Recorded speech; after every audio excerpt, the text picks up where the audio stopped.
Saudações tricolores, galera! Nós estamos iniciando mais um Fluente em Flu e hoje nós vamos falar sobre tudo o que está acontecendo aí no futebol carioca. Vai voltar o treino, não vai voltar o treino? Vai voltar ou não vai voltar o Cariocão 2020? E é claro, o posicionamento do Fluminense no meio disso tudo aí. Mas antes da gente começar, deixa eu fazer um pedido para você. Se inscreva aqui no nosso canal, ative o sininho, compartilhe esse vídeo com os amigos tricolores. Vem com a gente, vamos juntos fazer uma mídia tricolor cada vez mais forte, independente e que você sabe que trabalha muito para trazer as informações do Fluminense até você. Bom, vamos começar primeiro então falando sobre a reunião com o prefeito Marcelo Crivella que teve nesse domingo, que o Fluminense não foi, né? O presidente não foi, não mandou nenhum representante. Na verdade, essa reunião foi uma reunião informal, sem protocolo, sem nenhum tipo de formalidade, né? Evidente. Ela foi organizada na sexta-feira com um grupo de WhatsApp, onde estão presentes os dirigentes dos clubes da Série A do Carioca, alguns membros da FERJ, que solicitaram essa reunião com um bate-papo com o Marcelo Crivella. O Fluminense não foi. Alguns tricolores acharam errado que o Fluminense deveria ter ido nessa reunião e reafirmado a sua posição, mas outros tantos acharam que o Fluminense não tinha que ter ido patavinas nenhuma, que já deixou claro o que pretende fazer e qual é o seu posicionamento, e é uma reunião, afinal de contas, uma reunião informal que não merece nenhum tipo de atenção. Mas na segunda-feira, a FERJ promoveu um arbitral, uma reunião mais robusta. E aí sim contou com a presença dos 16 membros da Série A do Campeonato Estadual. Ela apresentou alguns pontos nesse arbitral para serem votados e assim alterar o campeonato estadual.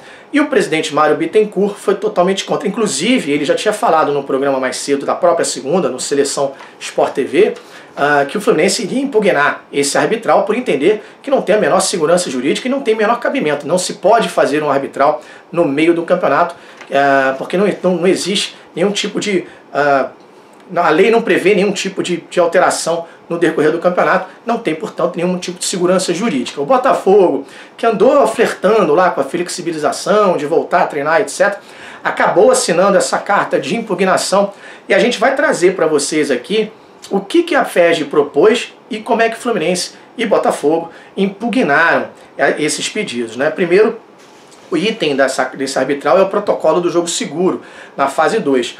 Seria a volta do treinamento nos CTs, mas de forma mais individualizada, sem coletivo, sem rachão, podendo fazer uma fisioterapia sem contato, enfim.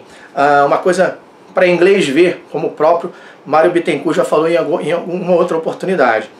Esse item aqui mais específico, além de ter juntado os decretos aí estaduais e federais que foram submissos aí às orientações das entidades mundiais de saúde, as entidades também, as autoridades sanitárias brasileiras, eles também juntam um parecer da CREMERJ, né? A CREMERJ fala o seguinte: após ampla divulgação nas mídias pela Federação de Futebol do Estado do Rio de Janeiro, a FERJ, do projeto intitulado Protocolo de Recomendações Médicas para o Retorno ao Futebol, o presidente do CREMERJ solicitou parecer às câmeras técnicas de medicina desportiva e infectologia do CREMERJ, que consideraram irresponsável e temerária a possibilidade do retorno das atividades dos clubes cariocas neste momento, mesmo que em caráter de treinamento.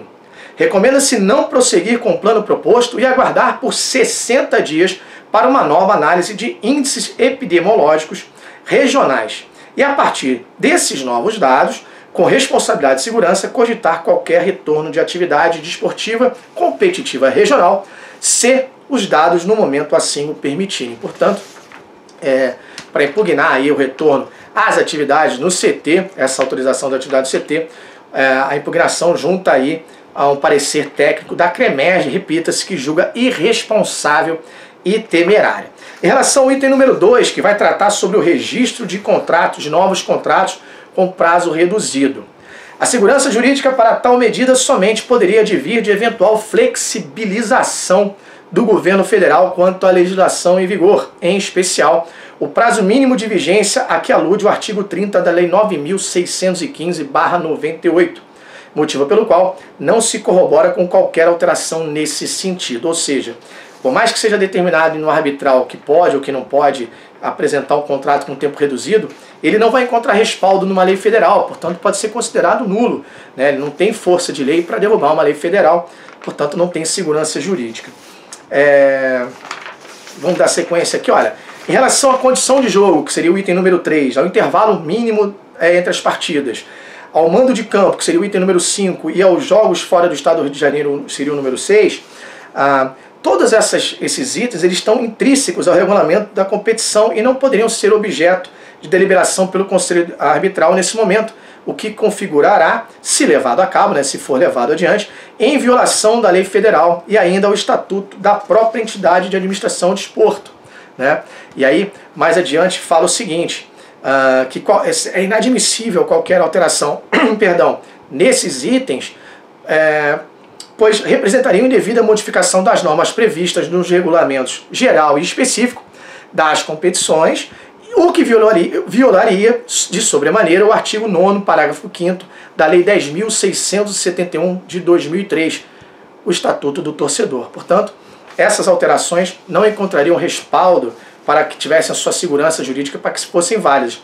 Inclusive, o artigo número 4, né, o item número 4 pedido aí no arbitral para que fosse alterado, que seria um intervalo mínimo entre jogos, já caiu, né? Pelo que a gente apurou também, a FERJ não iria propor mais esse intervalo mínimo entre os jogos, até por conta de ter que fazer um acordo aí com o sindicato dos atletas, seria uma questão até mais complicada ainda, portanto caiu. Mas os demais artigos não encontram segurança jurídica em lugar nenhum, ferem o Estatuto do Torcedor, ferem inclusive o próprio artigo 67 da FERJ, quando a impugnação fala que vai de encontro ao que reza a própria FERJ, aí o artigo 67 diz o seguinte, que após a sua aprovação, o regulamento de cada competição será disponibilizado no sítio próprio da FERJ, na internet, juntamente com a respectiva tabela de jogos, só podendo ser alterado pelo Conselho Arbitral, por decisão unânime de seus integrantes, em reunião especialmente convocada para esse fim, e desde que a alteração seja realizada antes do início do campeonato, dentro dos prazos legais, de modo a assegurar a transparência, credibilidade e imutabilidade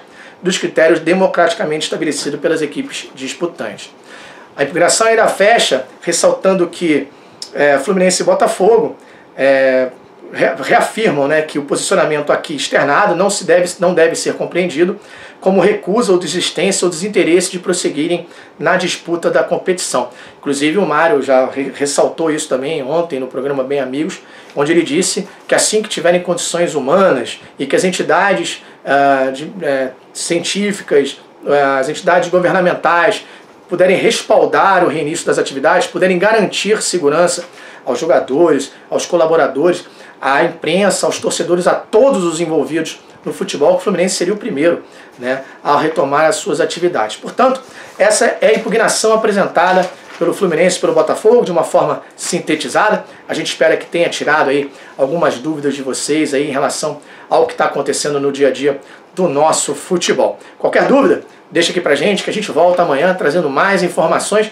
E é claro, quer ganhar seu salve? Deixa aqui, amanhã eu prometo que tem, hein? Saudações tricolores.com. Aqui a notícia é tricolor e você sabe, né? A gente trabalha para ir buscar.